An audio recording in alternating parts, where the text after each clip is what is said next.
There is a man you probably know. Maybe he lives next door. Maybe he sits 2 desks away from you at work. Maybe, if you are being honest with yourself, he looks a lot like you did just a few years ago. He is smart. He is capable. Every Sunday night he makes promises to himself. Big ones. He's going to wake up early, get ahead of his work, start saving money, finally begin that project he has been carrying in his head for months. The plan is solid. The intention is real. And then Monday arrives. The alarm goes off at 5:30 in the morning. His hand finds the phone before his eyes even open. The room is dark, the bed is warm, and the world outside has not started yet. And so his finger moves, just 5 more minutes, then 5 more, then 10. And in that moment, in that single gesture so small and so quiet, and so completely ordinary, one of the most powerful financial and spiritual traps in human history is set in motion. This is not the laziness of one bad morning. This is the laziness of a lifetime built one compromise at a time. And the Word of God saw this pattern long before alarm clocks existed. Proverbs 20 verse 13 says, "Do not love sleep, lest you come to poverty. Open your eyes, and you will be satisfied with bread." Now, sleep itself is not the enemy. God designed rest. He built an entire day of it into creation. But there is a difference between rest that restores and sleep that escapes. There is a difference between a body that needs recovery and a soul that has learned to avoid the discomfort of responsibility by staying horizontal just a little longer. The man in our story is not lazy in the way people usually imagine laziness. He does not sit still all day doing nothing. He works. He shows up. But he has trained himself, one small decision at a time, to always choose the easier path when the harder one is available. And that training does not stay in the bedroom. It follows him into his finances, into his relationships, into every moment where discipline is required and comfort is offered instead. What makes this trap so dangerous is precisely how invisible it is. Nobody announces that they are choosing poverty. Nobody sets an alarm that says, "Today I will fall further behind." It happens quietly, slowly, in the accumulated weight of 5-minute decisions that seem to cost nothing in the moment and everything across a lifetime. The Bible does not warn us about dramatic failures. It warns us about the little foxes that spoil the vine.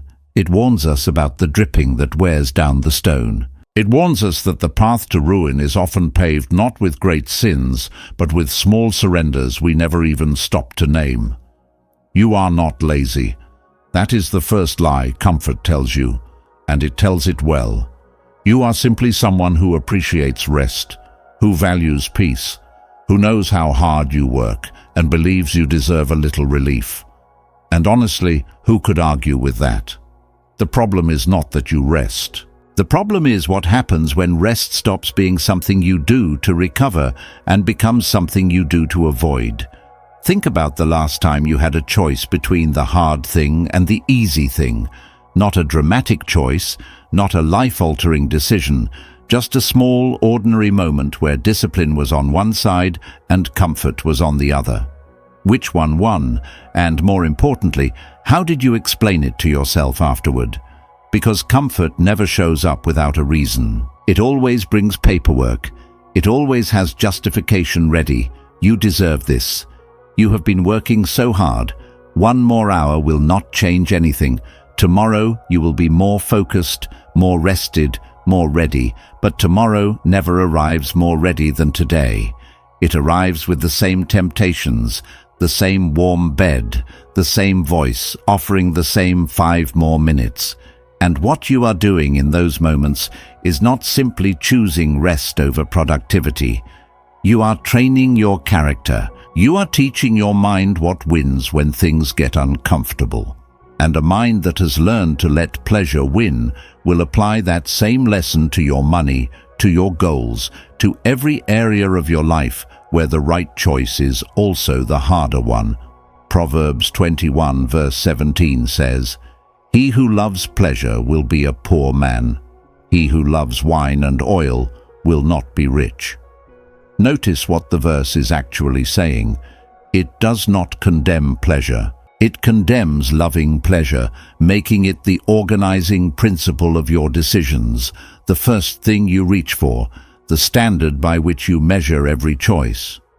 When comfort becomes your compass, it will always point you away from growth and toward the familiar, the easy, the immediate. You have a skill you have not developed because watching something is more comfortable than practicing it. You have an idea that has lived in your head for 2 years because dreaming costs nothing and executing costs everything. You have a version of yourself that is sharper, stronger, and more prosperous. And comfort has been standing between you and that version every single morning, wearing a very reasonable disguise. There is a connection that almost nobody talks about, and it is costing people more than they realize. It sits at the intersection of the body and the bank account, between what a person puts on their plate and what they are able to produce with their mind. It is not a popular conversation because it feels personal, even uncomfortable. But the discomfort of hearing it is nothing compared to the cost of ignoring it. When a person loses control over what they consume, they almost always begin losing ground in what they create. The mechanism is not complicated. Excess at the table triggers heaviness in the body. Heaviness in the body dulls the mind. A dulled mind produces lower quality work. Lower quality work over time compresses income, closes doors, and quietly narrows the life a person is capable of building. It is a funnel, and it begins long before anyone sits down at a desk. This is not about appearance. This is not about weight or image or any of the shallow conversations the culture tends to have around food. This is about the ancient and deeply practical truth that self-mastery is indivisible. You cannot compartmentalize discipline. The person who cannot say no at the table will find it significantly harder to say no to distraction, to procrastination, to the impulse to spend money they have not yet earned. Proverbs 23, verses 20 and 21 say, "Do not be among those who drink too much wine or gorge themselves on meat, for drunkards and gluttons become poor, and drowsiness clothes them in rags." The word used in the original text for drowsiness here carries the meaning of a kind of mental fog. Not full sleep, but not full wakefulness either. A state where the body is present and the mind is somewhere else. Many people spend entire workdays in exactly that condition. They are physically at their desk, technically on the clock, but mentally operating at a fraction of their actual capacity because of what they consumed the night before or that morning. The Bible does not present physical self-control as a matter of vanity. It presents it as a matter of wisdom, because the person who learns to govern what enters their body is exercising the same muscle required to govern their time, their words, their finances, and their future. It is all one muscle, and like every muscle, it grows stronger or weaker based entirely on how consistently it is used. I know this voice. I have heard it more times than I can count, and for a long time I listened to it without question because it always sounded so reasonable. Just a little more rest. Just one more episode. Just give it another hour, and then you will start. It never presents itself as a problem. It presents itself as wisdom, as self-care, as the voice of a person who simply knows their own limits. And that is exactly what makes it so dangerous. Because when I say just a little more, I am not simply delaying a task. I am doing something far more consequential. I am teaching my mind that discipline is negotiable, and a mind that has learned to negotiate with its own discipline will always find a reason to postpone, always locate a condition that has not yet been met, always identify something that needs to be slightly more perfect before the real work can begin. I look back at seasons of my life where I had everything I needed to move forward. The idea was clear, the path was visible, the resources were available, and I waited. Not because I was incapable, but because starting meant confronting the possibility of failing, and not starting kept that possibility safely out of reach.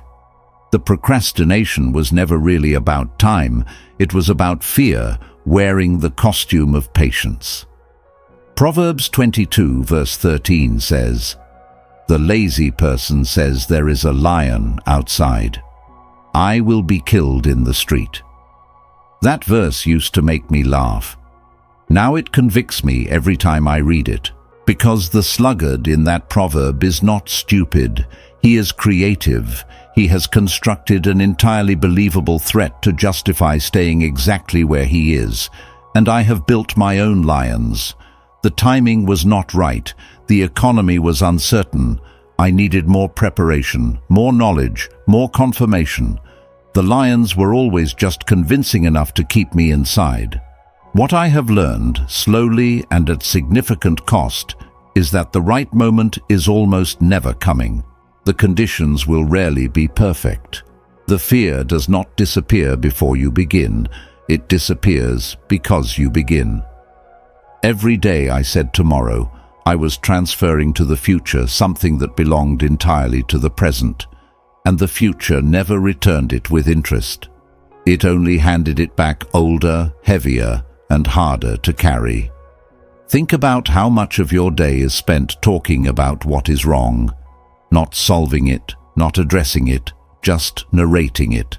The boss who does not appreciate you, the government that keeps failing everyone, the economy that makes everything harder, the neighbor, the family member, the co-worker who did that thing you still cannot believe, and layered underneath all of it, the quiet daily habit of passing along information about other people that was never yours to carry in the first place.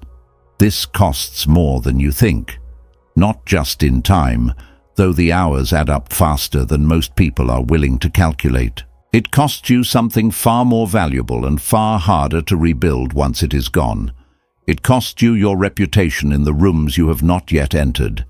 Here is what most people never consider. The person who could connect you to your next opportunity, recommend you for the position you have been working toward, introduce you to the client who changes everything. That person is watching, not in a surveillance sense, but in the natural human way that all of us observe the people around us before deciding how much trust to extend. And a person known for gossip, for complaint, for tearing others down in private conversation, is quietly disqualified from certain circles before they ever have the chance to make their case. Proverbs 10 verse 19 says, "Where words are many, sin is not absent, but he who holds his tongue is wise." The wisdom here is not just moral, it is strategic. Every word you speak is a signal about who you are, how you think, and what you value. When you fill your conversations with criticism and rumor, you are broadcasting a frequency that repels the kind of people and opportunities you actually want to attract. Trust is built in silence as much as it is built in speech. And in the world of business, of partnership, of influence, trust is the only currency that cannot be faked. But there is something even deeper happening beneath the surface. When you spend your days complaining, you are sending your own mind a message it will believe completely. You are telling yourself that you are a victim of circumstances beyond your control, and a mind convinced of its own powerlessness stops looking for solutions and starts looking for someone to blame. That shift, quiet as it is, may be the single most expensive mental habit a person can develop. Every generation produces its version of the same story. Someone wins big overnight. An investment triples in weeks. A single video goes viral and changes a life in 48 hours. These stories spread faster than any other kind because they feed something deep and persistent in human nature. The hope that there is a shorter road, a hidden door, a way to arrive at the destination without walking the full distance. And that hope, when it becomes the organizing principle of a person's financial life, is one of the quietest and most complete forms of poverty there is. Not because ambition is wrong, not because dreaming large is foolish, but because the person waiting for the breakthrough is almost always simultaneously despising the process. And the process is where everything real is built.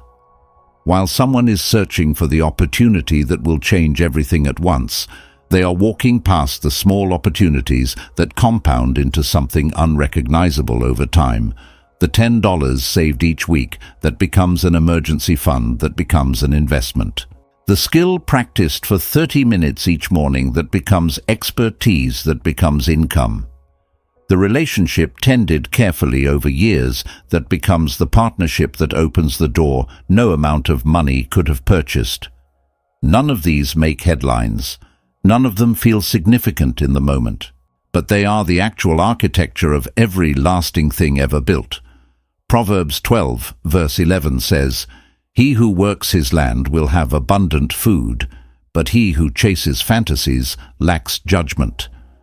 The image of the farmer is one the Bible returns to repeatedly and not by accident. A farmer cannot rush the harvest. He cannot negotiate with the season or convince the soil to accelerate. What he can do is prepare the ground, plant the seed, water faithfully, and trust the process he cannot fully see or control. The growth happens beneath the surface long before it becomes visible. And the farmer who abandons the field in the silence between planting and harvest will never know how close he was. Most people quit in that silence. They plant in January, see nothing by March, and walk away in April, 3 weeks before the ground was ready to break open. The problem was never the seed. The problem was the expectation that growth should be visible before it is real. What God tends to bless is not the grand gesture made once. It is the faithful action repeated quietly, without applause, until the harvest arrives on its own terms. If you have made it this far, you already know that this was never really about sleep. It was about the pattern underneath the sleep. It was about the architecture of small decisions that accumulate in silence and either build or dismantle the future you say you want. And I want to be honest with you about something before we close, because honesty is the only thing that actually changes people. I did not arrive at these truths from a place of strength. I arrived at them from a place of loss. I lost time I cannot recover. I lost opportunities that did not wait for me to get ready. I postponed things that mattered until the window closed, and I dressed every delay in language that made it sound like wisdom. I know what it feels like to be capable and stuck at the same time, to have the vision without the discipline to match it, to pray for a breakthrough while quietly sabotaging every ordinary morning that could have been the beginning of one. What shifted everything for me was not a strategy, it was a prayer. Not a prayer for motivation, because motivation is a feeling and feelings are unreliable. It was a prayer for wisdom, because wisdom is different. Wisdom sees what motivation cannot. Wisdom identifies the habit you have been calling normal that is actually the source of the pattern you have been calling bad luck. James 1 verse 5 says, "If any of you lacks wisdom, let him ask of God, who gives generously to all without finding fault, and it will be given to him." That promise is still active. It was written for exactly the moment you are in right now.